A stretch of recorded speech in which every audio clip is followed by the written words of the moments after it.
guys, welcome back to my channel. Today is Monday and I'm here with lecture Monday with the next part of technical terms to be learned in biometrical plant breeding.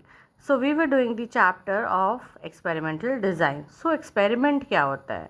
कोई भी method को plan करके करने को experiment बोलते हैं, अ scientifically planned method. तो experimental design क्या होता है? हम लोग एक प्लॉट अरेंजमेंट जो करते हैं एक्सपेरिमेंट करने के लिए कि क्या स्टैटिक रखना है, क्या वेरिएंस रखना है, वो जो पूरा डिज़ाइन बनाते हैं, that is our experimental design. Various types of plot arrangements which are use to test a set of treatment to draw valid conclusion about the particular problem. अब एक्सपेरिमेंटल एरर क्या होता है? जब भी हम कुछ काम करेंगे उसमें हमें हमेशा ये कंसिडर करना पड़ेगा कि कुछ ना कुछ एरर हो सकता है।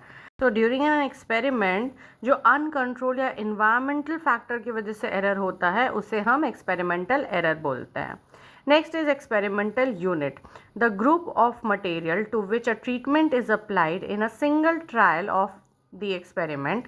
It may be plot of a land or a group of cattle in dairy or a patient in a hospital.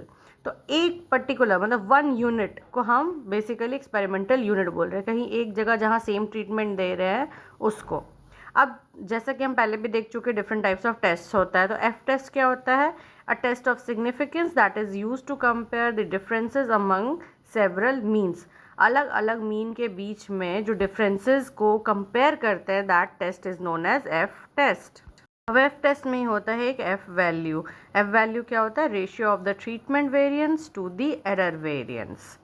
So that's it for the day. If you like the video, please hit the like button, share it, and don't forget to subscribe my channel. I'll again come up till that. Take care. Bye bye.